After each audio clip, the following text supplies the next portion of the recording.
is still a witch among us. Let us throw open the floor to wild accusations.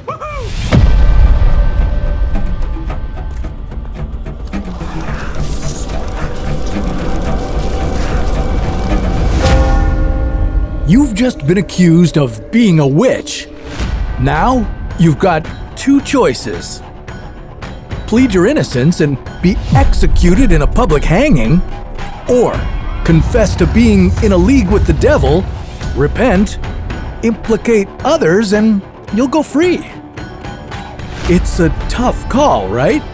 Just ask the 25 people who were executed for witchcraft during the Salem Witch Trials. Was the devil lurking in Salem, Massachusetts?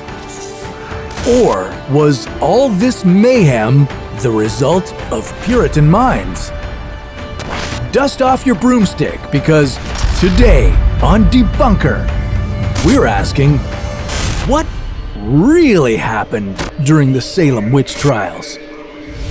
Welcome to Salem, 1692. Two little girls, Elizabeth Parris and Abigail Williams, began having strange fits involving screaming, outbursts, and violent contortions. A local doctor was brought in to see them.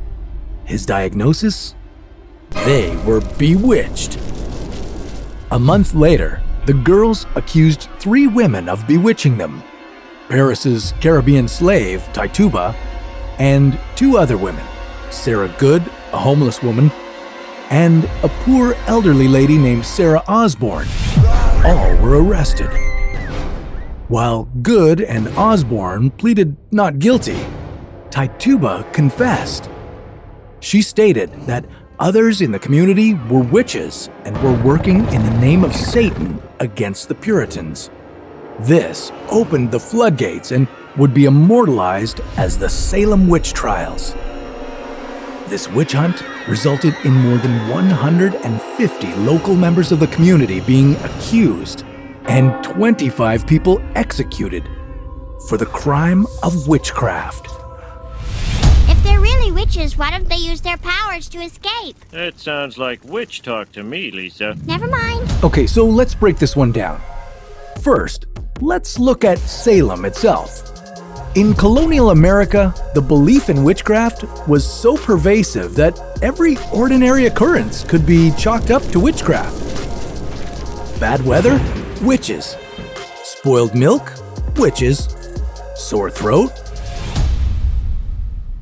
A witch! By 1692, Salem had been through a lot. A recent smallpox epidemic, paranoia about possible attacks from Native American tribes, and a nasty rivalry with the neighboring, more affluent community.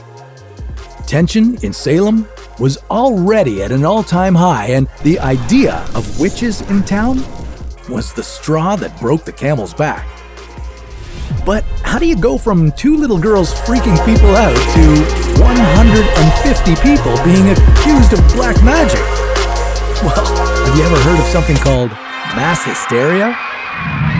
Mass hysteria is defined as a condition affecting a group of persons characterized by excitement or anxiety, irrational behavior or beliefs, or inexplicable symptoms of illness.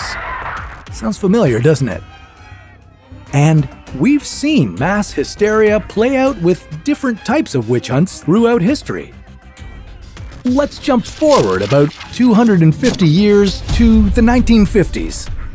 During the Cold War in the United States, the McCarthy era was pretty much the modern-day Salem Witch Trials. U.S. Senator Joseph McCarthy carried out a series of investigations and hearings meant to expose alleged communism that he believed to have infiltrated the U.S. government. The issue? He was doing it to innocent people, and he had many followers afraid of a communist invasion. McCarthyism has become synonymous with defaming and ruining someone's character and reputation via public, indiscriminate allegations based on charges without any basis. You know, kind of like they did with those poor people back in Salem. So, what have we learned? Well, there's no bad witches. just bad people.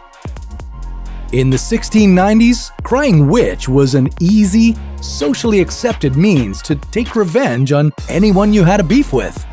It could be jealousy, vengeance, or desire to take away someone's property. Crying witch was, and to a certain extent, still is, an easy way to ruin someone's life. So, after all that, we're considering the case of the Salem Witch Trials debunked.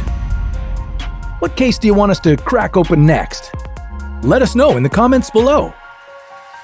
This is Debunker signing off. And remember, stay curious.